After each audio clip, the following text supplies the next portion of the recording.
আসসালামু আলাইকুম। আজকে আমি আপনাদের সাথে শেয়ার করব একটি ডেজার্ট আইটেম। সেটি হলো ঘন দুধ দিয়ে চিকন সিমাই রান্না।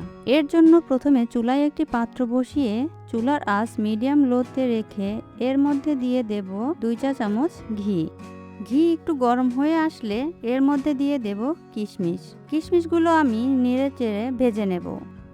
এরকম গোল আর কালার হলে নামিয়ে নেব। এবার আমি সেমাইগুলো ভেজে নেব। লো আছে কিশমিশ ভেজে রাখা ঘিয়ের মধ্যে দিয়ে নেড়েচেড়ে ভেজে নেব। এখানে আমি 200 গ্রামের প্যাকেট থেকে অর্ধেক সেমাই নিয়েছি। সেমাইগুলো আমি হাত দিয়ে ভেঙে ছোট করে নিয়েছি।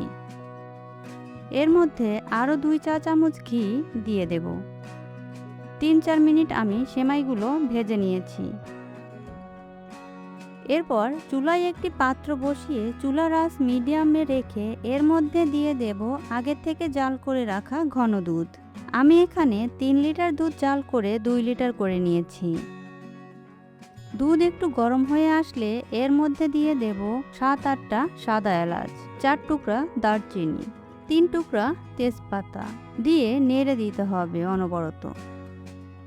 নেড়েচেড়ে দুধ যখন ফুটবে তখন এর মধ্যে দিয়ে দেব ভেজে রাখা সেমাই। সেমাই দিয়ে নেড়ে দিতে হবে, না হলে একসাথে লেগে যাবে।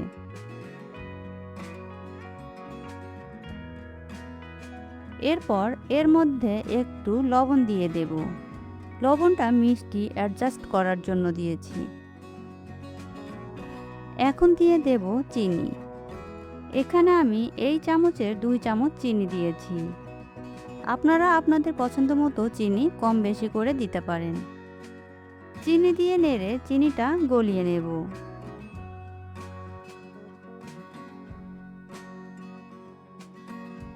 দুধ একটু ঘন হয়ে আসলে এখানে যে মশলাগুলো আছে সেগুলো আমি তুলে ফেলব।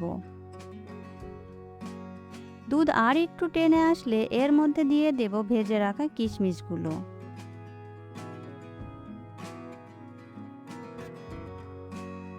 এবার আর একটু জাল করে যখন সেমাইয়ের ঘনত্ব এই রকম হবে তখন আমি নামিয়ে নেব, কারণ ঠান্ডা হলে আর একটু ঘন হয়ে আসবে। গার্নিশিংয়ের জন্য উপর দিয়ে একটু কাঠবাদাম কুচি ও কিশমিশ ছড়িয়ে দিয়েছি। এবার চামচ দিয়ে কেটে আপনাদের দেখিয়ে দিচ্ছি কেমন হয়েছে। আপনাদের যদি আমার ভিডিওটি ভালো লেগে থাকে কমেন্টে জানাবেন।